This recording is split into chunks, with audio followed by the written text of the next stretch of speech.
আমার সঙ্গে আছেন বিশ্বনাথ ঘোষ, যার কাছে আসলে ভক্তদের প্রত্যাশা ছিল অনেক, কিন্তু যখন আসলে বিশ্বনাথ সেই প্রত্যাশা পূরণ করা শুরু করলেন ঠিক তখনই বড় একটা ইনজুরি, এবং সেই ইনজুরিতে দীর্ঘদিন কেটে গেছে, বিশ্ব আবারও মাঠে ফিরেছে। একটা জিনিস আসলে বলতে চাই, সেটা হচ্ছে বিশ্বনাথ ঘোষ আপনাকে আসলে রাইট ব্যাকে দেখে সবাই অভ্যস্ত, এবং আপনার মতো একজন রাইট ব্যাক আপনি যেভাবে পারফরমেন্স রেইজ করছিলেন সবাই আসলে চাচ্ছিল যে আপনি রাইট ব্যাকে খেলেন, হুট করে আসলে সেন্টার ব্যাকে কবে কনভার্ট হয়ে গেলেন?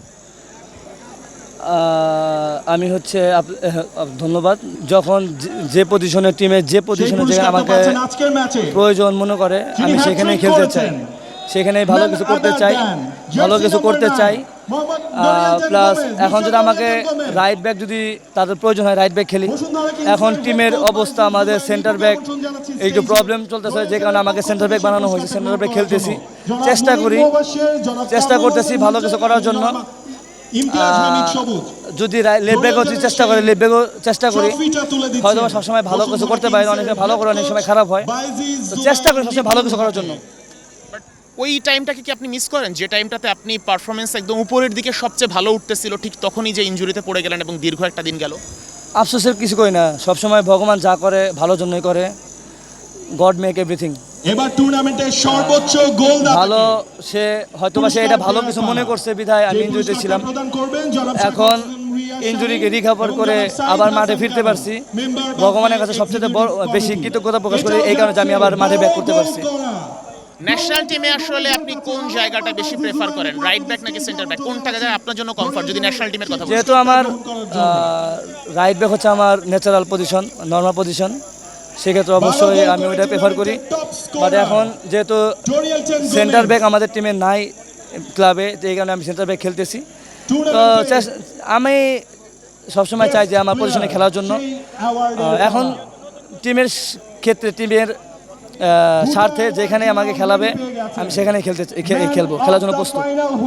সামনে 5 তারিখে ন্যাশনাল টিমের একটা ম্যাচ আছে, বিগ ম্যাচ বাংলাদেশের জন্য, ইউরোপের মাটিতে গিয়ে খেলা। সেই ম্যাচটা নিয়ে আসলে আপনার মধ্যে আসলে পরিকল্পনা কিংবা চিন্তা ভাবনা কেমন কাজ করছে? সামনে যেহেতু 5 জুনের যে ম্যাচটা, এইখানে দেখেন আমি এখন ক্লাবে ছিলাম, ক্লাবের কাজ শেষ, এখন চিন্তা করবো ন্যাশনাল টিমে যদি আমি মেন স্কোয়াডে থাকতে পারি তখন ওই দিকে চিন্তা করবো যে আমি যেন আরো ভালো কিছু করতে পারি। আচ্ছা, তখনকার পারফরমেন্স আর এখনকার পারফরমেন্স, আমি ওই সময়ের কথা বলছি যখন আপনি ইনজুরিতে পড়েছিলেন, একটু কি হেরফের দেখেন? ওইটা বিচার করবেন আপনারা যে আমি এখন কেমন করতেছি, আগে কেমন করছি। আমি চেষ্টা করি ভালো কিছু করার জন্য সব সময়। মানে ইনজুরির ইম্প্যাক্টটা মানে আপনার ক্যারিয়ারকে তো নিশ্চয়ই একটু পিছিয়ে দিয়েছে। হয়তো বা 1.5 বছর আমার লাইফ থেকে অনেক কিছুই চলে গেছে, কিন্তু এটা চাইলে তো ব্যাক করা যাবে না। তো এখন চেষ্টা করি মাঠের পারফরমেন্স ভালো কিছু করার জন্য, মাঠে আরো ভালো মানে পারফরমেন্স উপহার দেওয়ার জন্য দর্শককে বা মানুষকে, সবাইকে। আচ্ছা, নিশ্চয়ই আমার শেষ প্রশ্ন, যে ভক্তরা আপনাকে দীর্ঘদিন যখন আপনি ইনজুরিতে ছিলেন সবসময় আপনাকে মিস করেছে, আপনাকে নিয়ে কথা বলেছে, তাদের উদ্দেশ্যে কোনো বার্তা আছে? তো চাইবো আপনারা সবাই আমাদের সাপোর্ট করবেন, আমাদের যত লোকাল প্লেয়ার আছে কখনো এই প্লেয়ারের ভিতরে ভেদাভেদ তৈরি করবেন না। আমরা একে অপরে যখন মাঠে খেলি একে অপরে দেশের জন্যই খেলি। আপনারা সবাই আমাদের সাপোর্ট করবেন, দেশের টিমকে সাপোর্ট করবেন, কখনো লোকাল প্লেয়ারকে হেও করবেন না। আপনাদের সাপোর্ট, আপনাদের ভালোবাসায় আমাদের ভালো করার যে আপনারা যদি আমাদের সাপোর্ট অনুপ্রেরণা, আপনারা যদি ভালো কিছু বলেন আমার অবশ্যই আমরা ভালো কিছু করার চেষ্টা করব।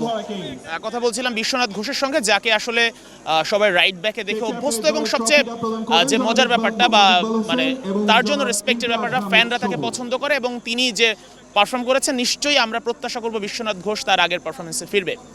শেখ আশিক, 71, ঢাকা।